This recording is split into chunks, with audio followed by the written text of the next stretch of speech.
సరళ డివోషనల్ వర్డ్కు స్వాగతం. ఈరోజు మనం శ్రీ లలిత సహస్రనామ స్తోత్రంలో శ్లోకం 27లోని రెండు నామాల యొక్క భావాలు తెలుసుకుందాం. 27వ శ్లోకము.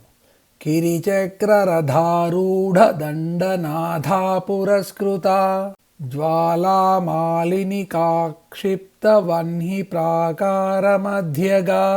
ఈ శ్లోకంలోని మొదటి నామం కిరీచక్రరథారూఢ దండనాథా పురస్కృత. ఇది అమ్మవారి 70వ నామము. ఇది 16 అక్షరాల నామము. ఈ నామంతో అమ్మవారికి నమస్కరించేటప్పుడు కిరీచక్రరథారూఢ దండనాథా పురస్కృతాయై నమః అని చెప్పాలి. కిరిచక్ర అంటే కిరిచక్రమను పేరు గల, రథ అంటే రథమును, ఆరూఢ అంటే ఎక్కిన, దండనాథ అంటే దండము చేతి యందు ఎల్లప్పుడూ ఉండు దేవి చేత, పురస్కృత అంటే ముందు ఉండి సేవింపబడినది. కిరిచక్ర రథం అంటే వరాహాల చేత లాగబడే రథం అన్నమాట. ఇక్కడ కిటి అనే పదము కిరిగా మారినట్లు గుర్తించాలి. కిటి అంటే అడవి పంది. అడవి పంది తలను బోలిన తల ఉన్న అమ్మవారి దూతికను వారాహి అంటారు.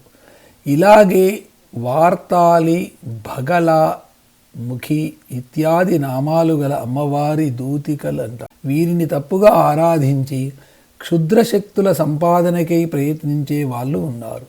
వారి ఆరాధనా లక్ష్యాలను అనగా ఉద్దేశ్యాలను బట్టే వారికి ఫలితాలు వస్తాయి. నిజానికి క్షుద్రశక్తులు ఎందుకు? ఏదో దుర్బుద్ధి ఉంటే తప్ప. ఈ వారాహి చేతిలో ఎప్పుడూ దండం ఉంటుంది. అందుకే ఈమె దండనాథ పదానికి అర్హురాలు.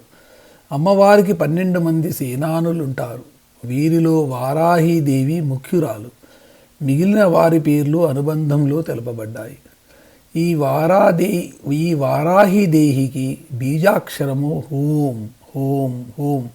మన లోపల పనిచేసే వారిలో పోట్లాడే స్వభావం గలది ఈ వారాహి.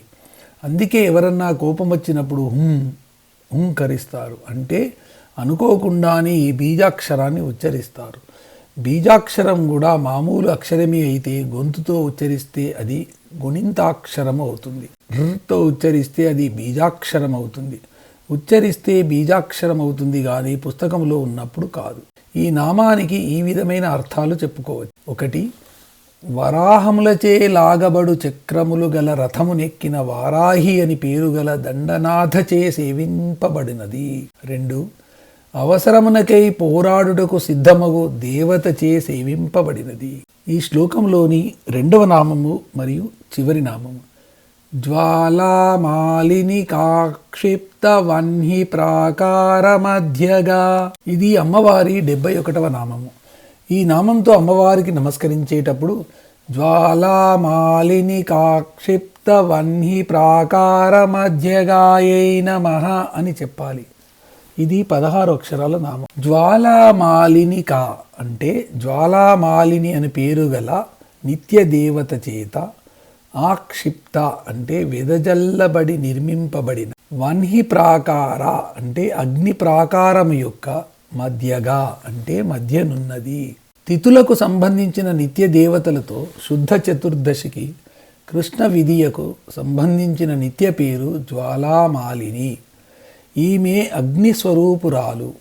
అందుచే ఈమెను చేరడము, ఈమెను దాటడము ఎవ్వరికైనా అసాధ్యమే. దరిజేరినా దాటడానికి ప్రయత్నించినా మాడిపోవాల్సిందే. అందుకని అమ్మవారు ఈమెను సైన్యానికంతకు చుట్టూరా ప్రాకారంలాగా విస్తరిల్లమని చెప్పింది. ఈ ప్రాకారము విస్తీర్ణము 100 యోజనాలు ఎత్తు.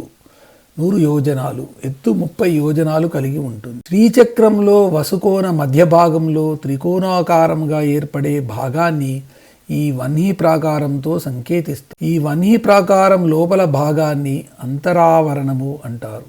బయట భాగాన్ని బహిరావరణము అంటారు.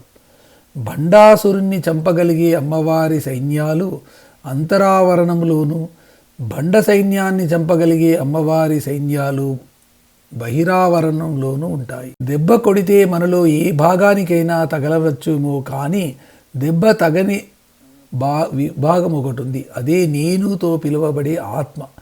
మనలో ఈ నేను ఉండే చోటుని వన్హి ప్రాకారంగా సంకేతించుకోవాలి. మనలో ఉచ్ఛ్వాస నిశ్వాసాలు ఎక్కడ లీనమై ఎక్కడి నుండి ప్రారంభమవుతున్నాయో అది వన్హి ప్రాకార మధ్యం అని తెలుసుకోవాలి. ఇక్కడ ఉచ్ఛ్వాసానికి సంబంధించిన సో లో, నిశ్వాసానికి సంబంధించిన హం లీనమై కలిసిపోయి ఉంటుంది. ఈ సోహం దంపతులిద్దరికీ వేరే ఉద్యోగము సద్యోగము ఉండదు. అది వారి యోగ స్థితి. వాళ్ళు అనుకుంటే తప్ప యోగ స్థితిని చెడగొట్టడం ఎవరి వల్ల కాదు. ఈ స్థితి ఆనందానికి చివరి మెట్టు. ఈ ఆనంద స్థితి ఘనీభవించిన ఆనంద స్థితి కాదు, చైతన్యవంతమైన ఆనంద స్థితి. ఈ నామానికి ఈ విధమైన అర్థాలు చెప్పుకోవచ్చు. 1.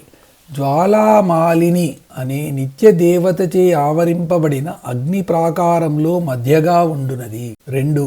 మనలో నేను తాను పదాలతో చెప్పబడి ఆత్మస్థానములో ఉండేది. 3. ఉచ్ఛ్వాస నిశ్వాసాలు మనలో ఎక్కడ లీనమై ఎక్కడ నుండి ప్రారంభింపబడతాయో అక్కడ ఉండునది.